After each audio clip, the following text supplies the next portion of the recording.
చాలాసార్లు చాలా రకాల మానసికమైన సమస్యలు వస్తాయి. ఆందోళన కావచ్చు, భయాలు కావచ్చు, వీటన్నిటికీ రకరకాల మార్గాల్లో వాటిని ఎట్లా మేనేజ్ చేసుకోవాలి లేదా ఎలా మేనేజ్ చేసుకోవాలని ఎలా వాటి నుంచి బయటపడాలని ఆలోచిస్తుంటాం. ఇలాంటి వాటిలో ఈ మధ్యకాలంలో మనం వింటున్న ఒక మాట హిప్నోథెరపీ. నిజం చెప్పాలంటే తెలుగు రాష్ట్రాల్లో ఈ మాట పూర్తిగా భ్రష్టు పట్టిపోయినప్పటికీ నిజానికి ఇది ఒక సైన్స్.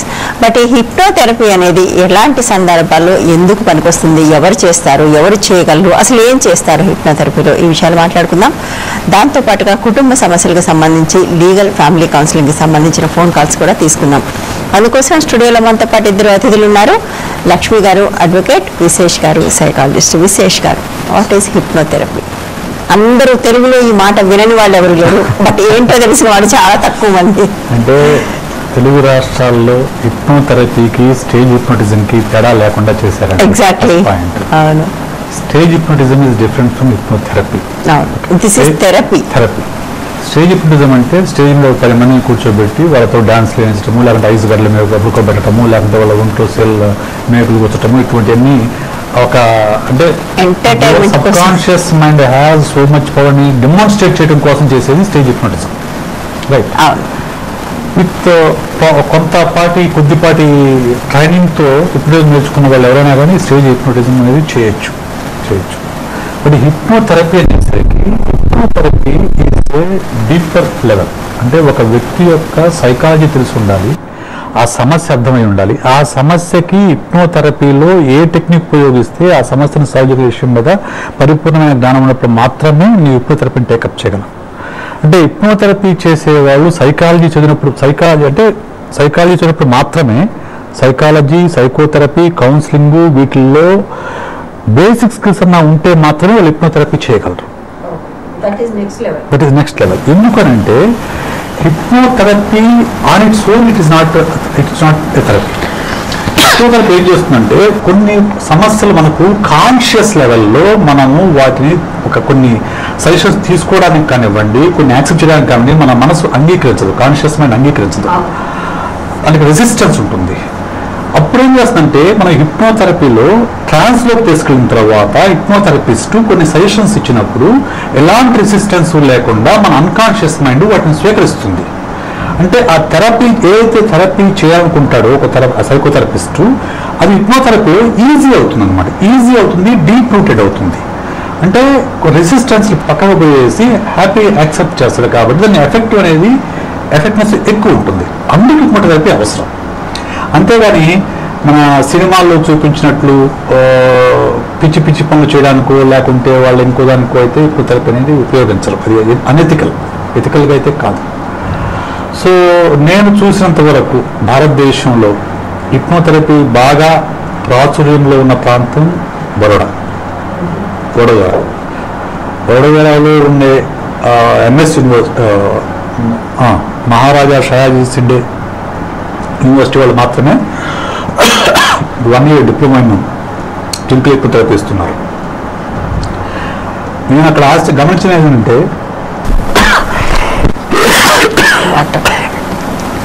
బరోడాలో ఉండే డాక్టర్స్లో 70 to 80% హిప్నోథెరపిస్టులు, medical doctors. Right. Maybe take water. So hypnotherapy దగ్గర వచ్చేప్పుడు మీరు అన్నట్టుగా స్టేజ్ మీద నిలబడి అదొక ప్రదర్శనగా చేయటం అనేది అందరికీ తెలుసు. బట్ దానికి ఈ క్లినికల్గా అంటే ఒక పర్సన్ టు పర్సన్ చేసే హిప్నోథెరపీకి తేడా ఎగ్జాక్ట్గా ఏంటి, అసలు ఎలాంటి సందర్భాల్లో దీన్ని వాడాల్సిన అవసరం వస్తుంది? స్టేజ్ హిప్నోటిజం ఇస్ వన్ అండి. Okay, hypnotism is one. దాన్ని స్టేజ్ మీద ఒక ప్రదర్శనగా చేస్తే స్టేజ్ హిప్నోటిజం అంటారు. అవును. అదే హిప్నోటిజాన్ని థెరపీ కోసం ఉపయోగిస్తే హిప్నోథెరపీ అంటారు. రైట్. సో థెరపీ అన్నప్పుడు పర్సనల్ ప్రాబ్లమ్స్ మనం డీల్ చేస్తాం. పర్సనల్ ప్రాబ్లమ్స్, ఎలాంటి ప్రాబ్లమ్స్? యాంగ్జైటీ కావచ్చు, ఎస్పెషల్లీ యాంగ్జైటీ డిజార్డర్స్కి ఎక్కువ ఉపయోగిస్తుంది.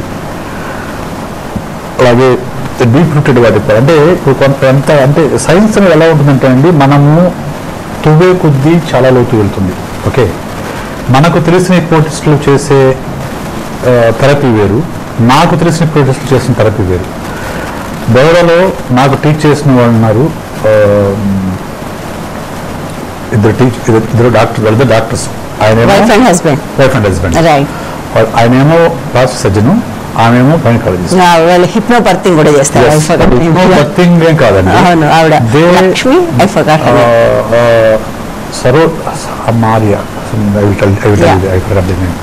వాళ్ళు హిప్నోటిజం ద్వారా, హిప్నోథెరపీ ద్వారా జీన్ మోడిఫికేషన్ కూడా రీసెర్చ్ వర్క్ చేశారు.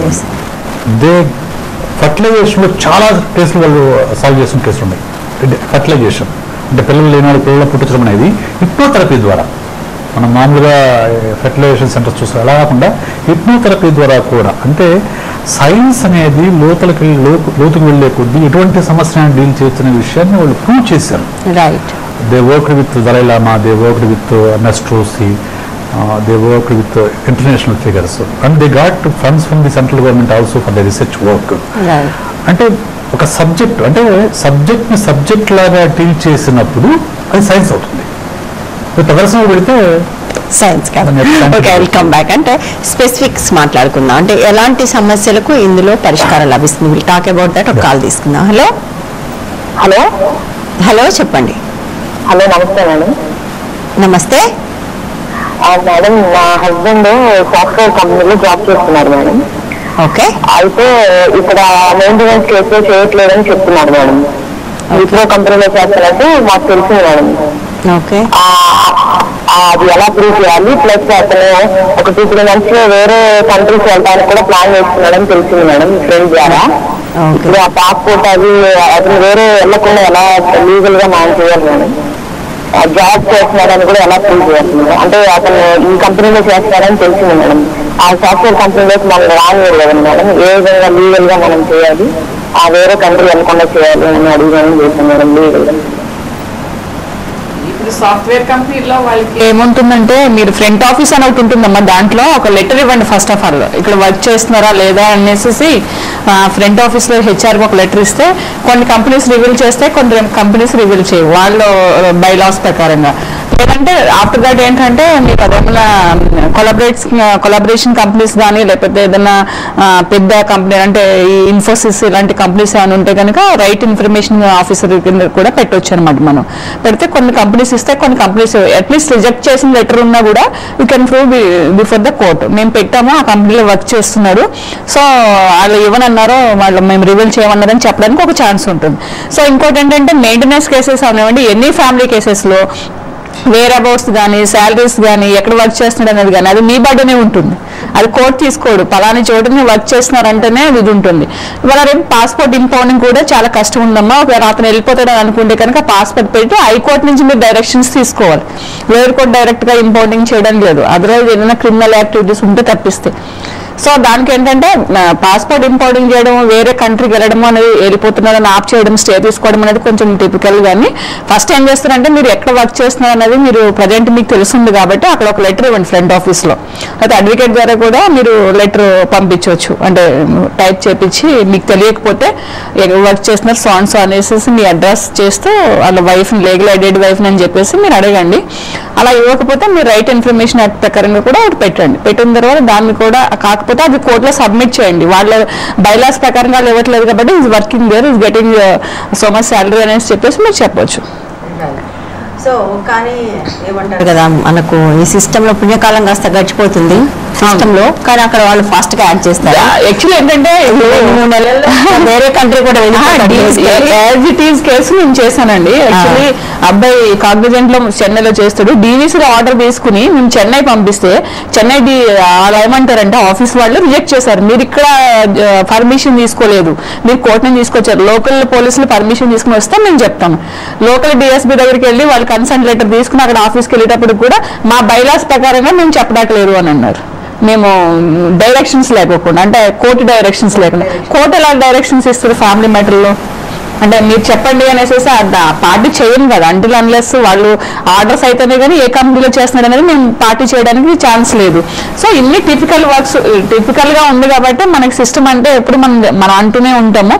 సో ఎనీవేస్ చేయవలసిన బాధ్యత అయితే మన మీదే ఉంటుంది. అతని ప్రీవియస్ రికార్డ్ కానీ అతని బ్యాంక్ అకౌంట్స్ కానీ అంటే అర్నింగ్ పర్సన్ అని చెప్తాను క్వాలిఫికేషన్ సర్టిఫికేట్స్ కానీ అవన్నీ మనం చూపిస్తే దాన్ని బట్టి ఆర్డర్ చేస్తాం. బేసికల్లీ అతను ఎక్కడ పనిచేస్తున్నాడో చెప్పకపోవచ్చమ్మా, మీకు లేటెస్ట్ ఐటీ ఏమైనా దొరికితే చాలా లేదు. కొన్ని కంపెనీస్ లో మేము జెన్కాప్ లో తీసుకున్నాము, కొన్ని రిజెక్ట్ చేస్తారు, కాగ్నిజెంట్ రిజెక్ట్ చేశారు. జెన్పాక్ లో వాళ్ళు హెచ్ఆర్ లెటర్ ఇస్తే వాళ్ళు వర్కింగ్ ఏమన్నారు ట్రై చేయండి, ఫస్ట్ ఆఫ్ ఆల్ ట్రై చేయండి. ఆ లెటర్ రేటర్ ఏముందనేది కోర్టు కూడా సబ్మిట్ చేయొచ్చు. రైట్, ఒకళ్ళు దొరకకపోతే అతనికి ఏదైనా ఒక ఐటీ అంటే అక్కడ వర్క్ చేస్తున్నాడని మనం ఒకటి చెప్తున్నాం, వాళ్ళు ఏదో ఇస్తారు కదా, మేము ఇవ్వమనో డీటెయిల్స్ ఇవ్వమనో లేకపోతే ఇట్స్ నాట్ ప్రొవిజన్ అనో ఏదో ఒక లెటర్ ఇస్తారు. ఆ లెటర్ ని మనం సబ్మిట్ చేయడానికి అంటే 50% ఈజ్ వర్కింగ్ దేర్ అని ఉంటారు, లేదా so and so candidate is not working there అని ఇస్తారు. ఒకవేళ వర్క్ చేయకపోతే కనుక, చేస్తుంటే కనుక కాన్ఫిడెన్షియల్ గా పెడతారు. సో దాన్ని కూడా కోర్టు కన్సిడర్ చేయొచ్చు, మనం కన్వే చేయొచ్చు. ఓకే, పని చేయకపోతే పని చేయాలని చెప్తారు, మా డీటెయిల్ కాన్ఫిడెన్షియల్ అంటే పని చేస్తున్నాడు అంటే ఆ లాజిక్ ని మనం యూజ్ చేసుకోవాలి. Right, okay. సో బేసికల్లీ అది, లేదంటే లాస్ట్ ఐటీ ఏదైనా ఉంటే ఇన్కమ్ ప్రూఫ్ ఏదైనా ఉంటే, ఇంకా ఏంటంటే మీరు లిటిగేషన్ క్రియేట్ చేయొచ్చు పాస్పోర్ట్ ఆఫీస్ కి, తర్వాత ఎక్కడైతే వర్క్ చేస్తున్నాడో హెడ్ ఆఫీసర్స్ అన్ని కూడా so and so cases pending ఉన్నాయి, తినని ఎక్కడ అబ్రాడ్ వచ్చే ఛాన్సెస్ ఏమైనా ఉంటే కూడా మీరు పంపించొద్దు, trying to impounding the passport అని చెప్పి అలా కాదండి 498 వేస్తారని తిడతారు. ఇప్పుడు ఆవిడకి ఆప్షన్ ఉంది, 498 వేస్తే తప్ప పాస్పోర్ట్ దాకా వెళ్ళే అవకాశం లేదు. అంటే వేస్తే ఎవరైనా స్ట్రైట్ గా సాఫ్ట్ గా సాల్వ్ చేసుకుందాం అంటే ఆ ఛాన్స్ ఇవ్వకుండా అక్కడ దాకా పుష్ చేస్తారు. కొంతమంది ఏం చేస్తారంటే ఇప్పుడు మనం ఇలా చేస్తాము అంటే కొంతమంది ఆఫీసర్స్ ఉంటారు, నువ్వు ఇది సాల్వ్ చేసుకురా అంటారు. అంటే వాళ్ళు రూల్స్ లో రెగ్యులేషన్ లో లేకపోయినా అదే హ్యూమన్ బీయింగ్ అంటే ఏదో లెటర్ వచ్చిందయ్యా అది సాల్వ్ చేసుకురా అని కొంచెం ఫియర్ ఇదైతుంది. ఇవన్నీ ఫ్యామిలీ మ్యాటర్ లో మ్యాజిక్స్ అనమాట. ఇవి చేయకపోతే అవతల వాళ్ళకి కూడా ఏం భయం ఉండదు. రైట్, నెక్స్ట్ కాల్ తీసుకుందాం. Hello hello hello okay, call రా. సో గోయింగ్ బ్యాక్, ఎలాంటి ఇష్యూస్కి ఇందులో సొల్యూషన్ దొరుకుతుంది అంటే ఇష్యూస్ ఏంటి, ఎలా ఉంటుంది అంటే మ్యాజిక్ సినిమాల్లో లాగా ఒక్కొక్కలో మారిపోతుందా ఏంటి, ఎలా ఉంటుంది ప్రాసెస్, ఇష్యూ ఎలాంటి ఇష్యూస్ ఇక్కడ తీసుకోవచ్చు, ప్రాసెస్ ఏంటి? ఫస్ట్ పాయింట్, యాంగ్జైటీ డిజార్డర్స్కి బాగా పనిచేస్తుందండి. తర్వాత అడ్జస్ట్మెంటల్ ప్రాబ్లమ్స్కి, కాన్ఫ్లిక్ట్ రెజల్యూషన్స్కి వాటికి హిప్నోటిజం అనేది బాగా పనిచేస్తుంది. ఇంకా డీపర్ లెవెల్లోకి వెళ్ళినప్పుడు నేను చెప్పినట్టు ఫర్టిలైజేషన్ ప్రాబ్లం కూడా Vyas and Rajani Vyas people are working. There are many people, నాకు తెలిసి బయటలో చాలా మంది డాక్టర్స్ కూడా, dental doctors, they do that కడుగేయటం అనేది సెడేషన్ లేకుండా హిప్నోటిజం ద్వారా ఆ పార్ట్ని సెడేట్ చేసి వాళ్ళు పుల్లి చేస్తారు. చాలా మంది అలా చేసేవాళ్ళు abroad. They are the disciples of students of Vyas and అయితే ఇప్పుడు ప్రాసెస్ ఏంటంటే మనం సినిమాల్లో చూస్తే డైరెక్ట్ హిప్నోటిజం అంటామండి. డైరెక్ట్ హిప్నోటిజం అంటే యు ఆర్ రిలాక్సింగ్ అని చెప్పేసి వాళ్ళు డైరెక్ట్గా వాళ్ళకి కమాండ్ చేస్తూ వాళ్ళు ఇక్కడ ట్రాన్స్ఫర్ చేసుకుంటే అది డైరెక్ట్ హిప్నోటిజం. వేరే ఇంకోటి అంటే కాన్వర్జేషన్ హిప్నోటిజం ఉంటుంది. కాన్వర్జేషన్ హిప్నోసిస్ అంటే ఒక వ్యక్తి మనతో మామూలుగా మాట్లాడుతూనే ఉంటారు అనమాట. మీ పేరు వనజ, ఓకే ఏం చేస్తుంటారు, ఓకే చేసుకుంటారు, అట్లా ఈ కాన్వర్జేషన్లోనే వాళ్ళు ఇవ్వాల్సిన కమాండ్స్ వాళ్ళు ఇచ్చేసి ఆ వ్యక్తిని ట్రాన్స్లేట్ చేసుకెళ్తారు. మీరు ట్రాన్స్లేట్ చేసుకోవటం అనే విషయం మీకు అర్థమే కదా అసలు. It happens with in 5 minutes. 5 నిమిషాల్లో మీరు తెలియకుండా మీరు ట్రాన్స్లేట్ వెళ్ళిపోతారు. సో నో కమాండ్స్, ఎక్కడ బయటకు మీకు రిలాక్స్ ఏముండవు, మామూలు కన్వర్జేషన్ నడుస్తుంటాం. ఇది కన్వర్జేషన్ హిప్నోసిస్ అంటారు. ఇది చేయడానికి చాలా స్కిల్స్ ఉండాలి, ప్రాక్టీస్ ఉండాలి, స్కిల్స్ బాగా ఉండాలి, అప్పుడు మాత్రమే అది సాధ్యమవుతుంది. సో ఇలా అంటే మనం మనిషి తను ఒక సమస్యను కానివ్వండి, లేకుంటే అలవాటు కానివ్వండి, ఒక పరిస్థితికి తను మార్చుకోలేను, కాన్షియస్గా నేను మార్చుకోలేను, నా మనసు సమీపతిని ప్రతిదానికి హిప్నోటిజం అప్లై చేయొచ్చు. అంటే వాళ్ళు కాన్షియస్గా ఒప్పుకుంటే అన్కాన్షియస్ మనకు దాంతో మాట్లాడి దాన్ని ఒప్పించవచ్చు. దానికి హిప్నోటిజం ఉపయోగపడుతుంది. అంటే ఇప్పుడు మీరు ఒకటి చెప్పారు, మొదటిది యాంగ్జైటీస్, అది ఐ థింక్ అందరికీ ఎంతో కొంత అర్థమైంది. బట్ మిగిలిన అంశాలు ఉన్నాయి కదా మీరు చెప్పిన, వాటిలో ఎట్లా పనిచేస్తాయి? అలవాట్లు ఉంటాయండి, చెడ్డ అలవాట్లు ఉంటాయి. సిగరెట్ స్మోకింగ్ కానివ్వండి, నెయిల్ బైటింగ్ కానివ్వండి, లేకుంటే గట్టిగా మాట్లాడడం కానివ్వండి. కొంతమంది అసలు హై పిచ్లో మామూలు విషయానికి మనం. So any habit which ever you feel bad, దాన్ని అవాయిడ్ చేసి దాన్ని రిప్లేస్మెంట్ చేసుకోవచ్చు. ఆల్కహాలిజం ఆల్కహాలిజం చేయొచ్చు. It will take time. Okay, time and the skill set of hypnotherapy. Right time అంటే ఎన్ని సెషన్స్ పడతాయి అనేది, అది ఇది అని చెప్పలేమండి. ఎందుకంటే హిప్నోథెరపిస్ట్ యొక్క స్కిల్ సెట్, అతని యొక్క ఎక్స్పర్టైజేషన్ ప్లస్ క్లయింట్ యొక్క రెడీనెస్. క్లయింట్ ఖచ్చితంగా నుంచి బయట రావాలనే ఉద్దేశంతో వచ్చినప్పుడు హిప్నోథెరపిస్ట్ ఆ స్కిల్ సెట్ బాగా ఉన్నప్పుడు ఈజీగా కొంచెం తక్కువ టైంలో సాల్వ్ అవుతుంది. క్లయింట్ని బలవంతంగా వేసుకొచ్చినప్పుడు హిప్నోథెరపీ స్కిల్స్ అంతంగా ఉన్నప్పుడు ఇది కొంచెం ఎక్కువ టైం పడుతుంది. Right, depends. Welcome back. ఒక కాల్ తీసుకున్నా. హలో హలో చెప్పండి. హలో మేడం, నమస్తే మేడం. మేడం, మా తాతగారు ఇద్దరు అన్నతమ్ములు మేడం, ఇద్దరు విడిభాగాలు అయిపోయినారు మేడం. మా తాతకు మా అమ్మ ఒకటే మేడం, వారసురాళ్ళు. ఇప్పుడు మా చిన్న తాత కొడుకు వచ్చి మా పొలం అమ్ముకోకుండా చేస్తున్నారు మేడం. మా తాత చనిపోయినప్పుడు 6,000 అతను ఖర్చు చేస్తారు మేడం. ఆ 6,000కు వడ్డీ వేసి ₹1,00,000 కట్టాలా మీరు, అట్లయితే కన్నా కట్టండి, లేకుంటే లేదు ఇవ్వను మీకు స్థలము అని అంటున్నారు మేడం. తర్వాత వచ్చేసి ఆ స్థలం మీరు ట్యాక్స్ కట్టినాను, ఆ ట్యాక్స్ కూడా మీకు 2,00,000 అయింది, మొత్తం 4,00,000 కట్టాలా మీరు, ఏమన్నా ఈ సార్ మీకు ఇవ్వాలి అంటున్నారు మేడం. దీనికి ఎట్లా సొల్యూషన్? అమ్మా మొత్తం లాస్ట్ పార్ట్ ఒక్కటే అర్థం కాలే. మీ పొలానికి ఏమైంది మేడం? మీ పొలానికి ఏమైంది అన్నారు? 4,00,000 ఎక్కడి నుంచి వచ్చింది? హలో, అప్పు చేశారు, డబ్బులు కట్టాలని ఈవిడ ఇంతకుముందు కూడా ఫోన్ చేసింది. వాళ్ళ తాతలు ఇద్దరు, ఒక తాతకి పెద్ద ఆయనకి ఒక్కతే కూతురు వీళ్ళమ్మ, చిన్న ఆయనకి ఒక్క కొడుకున్నాడు. వీళ్ళకున్న పొలం ఏదో ఆ చిన్న తాత వాళ్ళు అనుభవిస్తున్నారు. వీళ్ళ తాత చనిపోయినప్పుడు వాళ్ళు చనిపోయినప్పుడు ఖర్చులు 6,000 పెట్టారు. 6,000కు వడ్డీలు వేసి ఇప్పుడు ₹1,00,000 చేసి ఆ ₹1,00,000 ఇవ్వాలి అంటున్నారట. ఇస్తే నా పొలం ఇస్తామని. తర్వాత రెండోది మళ్ళీ ఇంకేదో చెప్పింది, దానివల్ల ఏదో 4,00,000 కూడా. సో ఇది ఏం చేయాలి? ఏదేమైనా రికవరీ పొజిషన్ వెళ్ళాలి. అంటే పార్టీషన్ వాళ్ళు పార్టీషన్ చేసుకుంటారు, వాళ్ళు పార్టీషన్ అనేది కాదు కాబట్టి అక్కడ అడంగల్లో, ఆంధ్ర అయితే అడంగల్లో అంటారు, ఇక్కడైతే పానీస్ అంటారు.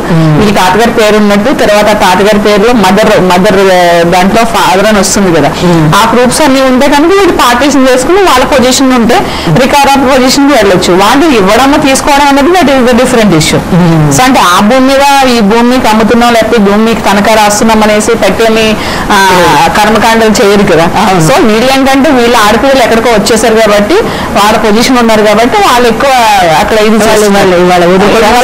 వదులుకోవడానికి సిద్ధం లేక డిఫరెంట్ ఇష్యూస్ చేస్తున్నారు. వీళ్ళు ఏం చేస్తారంటే పెద్ద మనుషులు పెట్టుకుంటారు, లేకపోతే పోలీస్ స్టేషన్కి వెళ్తారు, కోర్టుకి వెళ్ళి ఫైట్ చేయడానికి లేట్ అయిపోతుంది అంటారు. బయట అయితే కనుక ఇయర్స్ టుగెదర్ దీన్ని అందిస్తారు. ఇట్లానే మనకి ఫోన్లు చేయడంలో లేకపోతే బయటకు వెళ్ళడాలు పెద్ద మనుషులే పెట్టాలి. అదే కోర్టులో వేసేసి వాళ్ళకున్న రైట్స్ బట్టి డాక్యుమెంట్స్ బట్టి పార్టీషన్ వేస్తే వాళ్ళ పొజిషన్ ఉంది కాబట్టి రికవరీ పొజిషన్ వేసుకోవచ్చు. అప్పుడు వాళ్ళే సెటిల్మెంట్కి వస్తుంది. ఒక్కటమ్మా, ఇప్పుడు మీరు కోర్టుకి వెళ్తే మీకు నష్టం లేదు, ఎందుకంటే అది ఎలాగో మీ చేతిలో, వాళ్ళకే నష్టం. ఎందుకంటే అది లిటిగేషన్ లో పడితే వాళ్ళు దాన్ని ఏం చేయలేరు, అమ్ముకోలేరు, ఏం చేయలేరు. కాబట్టి మీరు కోర్టుకి వెళ్ళటమే ఉత్తమం. అయితే లాస్ట్ టైం కూడా మీకు ఇది చెప్పాము, మీరు దగ్గరలో ఉన్న జిల్లా కోర్టుకి మీరు మాకు ఏం చెప్పారు, చెప్పాను ఇదే విషయం లెటర్ రాసుకుని మీరు మాకు ఏమేమి చెప్పారు ఇవన్నీ లెటర్ రాసుకొని అక్కడికి వెళ్ళి కూర్చోండి, వాళ్ళు పిలిపించి అమికబుల్ గా సెటిల్మెంట్. కోర్టులోనే బోర్డ్స్ పెడుతున్నారు, తెలుగులో కూడా బోర్డ్స్ పెడుతున్నారు, ఈవెన్ ఊర్లో కానీ సిటీస్ లో కానీ పెడుతున్నారు. ఇలాంటి తగాదాలు ఉంటే డిఎల్ఎస్ లో ఇవ్వండి, మేము సెటిల్ చేస్తాం. డిస్ట్రిక్ట్ లీగల్ సర్వీసెస్ అమ్మ, జిల్లా న్యాయాధికార సంస్థ అంటారు. మీరు అక్కడికి వెళ్ళి ఒక ప్రయత్నం చేయండి. మీరు ఇప్పటికీ గత 1 month రెండోసారి కాల్ చేయండి, ఇప్పటికోసారి వెళ్ళి ఉంటే వాళ్ళకి సమన్స్ కూడా వెళ్ళేవి. సెటిల్ కాకపోతే వాళ్ళు డైరెక్షన్ ఎగ్జాక్ట్లీ. అక్కడ సెటిల్ కాకపోతే మీరు విమెన్ కాబట్టి మీకు ఫ్రీగా లీగల్ ఎయిడ్ ఇచ్చి కేసు ఇస్తారు. ఈ కేసు వల్ల మీకేం నష్టం లేదు, ఎందుకంటే వాళ్ళకే ప్రాబ్లం, అది మీ ఆస్తి వాళ్ళ ఆధీనంలో ఉంది, అది లిటిగేషన్ లోకి వెళ్తుంది. మీకు ఫ్రీ ఎయిడ్ దొరుకుతుంది కానీ వాళ్ళకి దొరకదు, వాళ్ళు లాయర్ని పెట్టుకోవాలి, డబ్బులు. ఏం చేస్తారంటే ఈ ల్యాండ్ ఎవరిదంటే మాదే అంటారు, వాళ్ళు కూడా వాళ్ళదే అంటారు, అసలు దొరకదు. సో కాబట్టి లాంగ్ అయిపోతా ఉంటుంది. మీరు ఊరికే కాస్ట్ చేయకుండా ఒక ఉత్తరం రాసుకుని డిస్ట్రిక్ట్ లీగల్ సర్వీసెస్కి వెళ్ళండి. అక్కడ కాకపోతే వాళ్ళ ద్వారా కానీ మీకు డబ్బులు ఉంటే మీరు కానీ కోర్టులో కేసు వేసుకోండి. Next call. హలో హలో చెప్పండి. నమస్తే అండి. హలో చెప్పండి. అయితే మా పాపకి 3 సంవత్సరాలు అవుతుందండి మ్యారేజ్ అయ్యి ఇప్పుడు. ఓకే. 3 సంవత్సరాలు అయితే 3 సంవత్సరాల్లో వాళ్ళు ఉంచుకున్నది ఒక 3 నెలలు ఉంచుకున్నారు. హలో చెప్పండి. 3 సంవత్సరాలకి 3 నెలలు గడిపిన వచ్చింది. 3 సంవత్సరాల్లో 3 నెలలు ఉంచుకుంటే 3 నెలలకి నిద్ర చేసి పంపమని మాకు ఫోన్ చేస్తే మేము పోయి చేసుకొచ్చుకున్నాము. ఓకే. కొంచెం వాయిస్ పెద్దగా మాట్లాడండి ప్లీజ్. ఫోన్ కొంచెం అయితే ఇక 3 సంవత్సరాలు ఇంటికి పాపం తీసుకొచ్చుకోమన్నారు. తీసుకొచ్చుకున్న తర్వాత 20 లక్షలు కావాలని బాగా డిమాండ్ చేస్తున్నారు మేడం గారు. 3 ఏళ్ల నుంచి డిమాండ్ చేస్తూనే ఉన్నారా? ఇంకా 3 ఏళ్ల నుంచి మీరేం చేస్తున్నారు? మేము ఇంకా మాకు పెళ్లి చేసిన పెద్దవాళ్ళని అడిగితే వాళ్ళని చేసుకుని అడిగితే మీకు ఇవ్వాల్సి నేను ఇచ్చేసాం కదా, ఇదేంటి మీరు ఇట్లా చేస్తారని అడిగితే ఓకే. అయితే మా తమ్ముడు చదివించాడు, నాకు 20 లక్షలు అయినాయి అని అన్నాడు. ఓకే.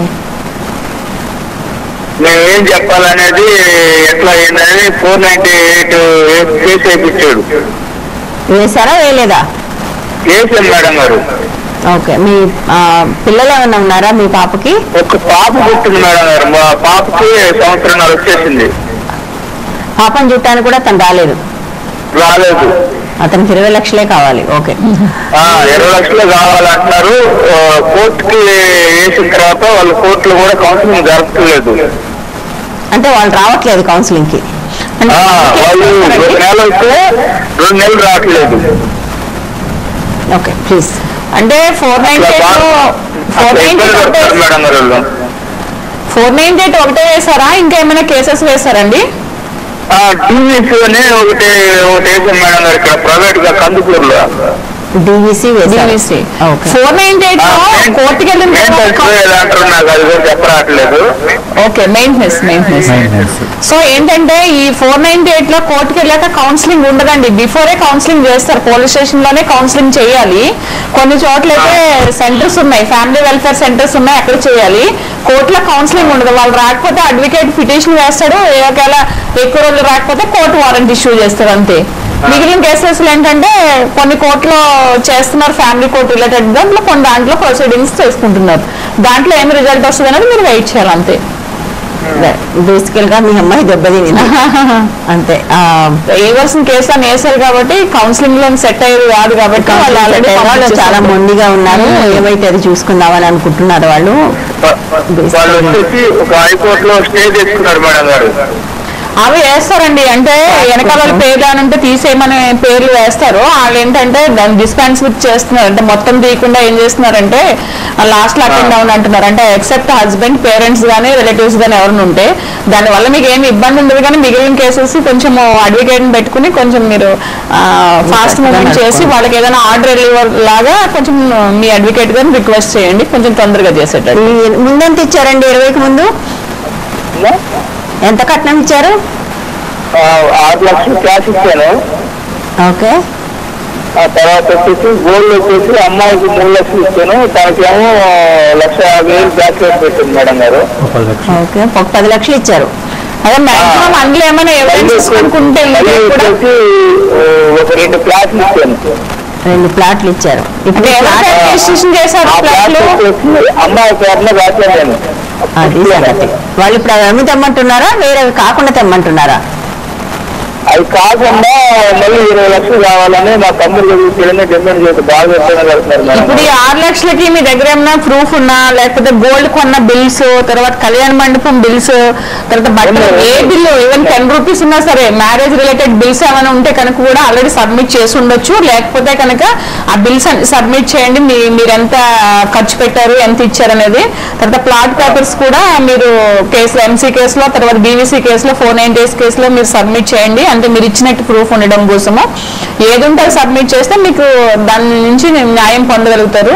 ఏదో వేసేసాము ఏమన్నారు అడిగారు అంటే ప్రూఫ్ ఉండదు, తర్వాత మళ్ళీ మీరు బాధపడతారు. ఏమనంటే అలాగే ఆడియో రికార్డింగ్స్ కూడా ఏమైనా ఉన్నా కూడా పెట్టుకోవచ్చు, మెసేజ్ ఏమైనా కూడా ప్రింట్ అవుట్ తీసుకుని మీరు పెట్టుకోవచ్చు, ప్రూఫ్ చేయగలగాలండి. లేదంటే మీరు డిసప్పాయింట్ అవుతారు. 498 పెట్టాం ఏం కాలేదు పోలీస్ స్టేషన్కి వెళ్ళాం. ఇప్పుడు ఎలాగైతే మీరు అంటున్నారో ప్రొసీజర్ కూడా మీరు అడిగి తెలుసుకోవాలి. ఎందుకంటే 498లో వాళ్ళు అటెండ్ అవ్వాల్సి లేదు, డీవీస్లో కూడా పేరెంట్స్ అటెండ్ అవ్వమని ఖచ్చితంగా కొన్ని కోర్ట్స్లో చెప్పట్లేదు. ఇవన్నీ అడ్వకేట్ గారిని అడిగి తెలుసుకుంటే మీకు క్లియర్ గా దాని మీద ఒక అవగాహన వస్తుంది, టెన్షన్ పడకుండా ఉంటారు, ఫర్దర్ ఏం చేయాలనేది తెలుస్తుంది. కాబట్టి ఒకసారి ఏంటంటే మీరు కూడా తెలుసుకునే ప్రయత్నం చేయండి దాని డీటెయిల్స్ అన్ని. సారీ హిప్నోథెరపీకి మళ్ళీ రాలేకపోయాము. థ్యాంక్ యూ సో మచ్ విశేష్ గారు, థ్యాంక్ యూ.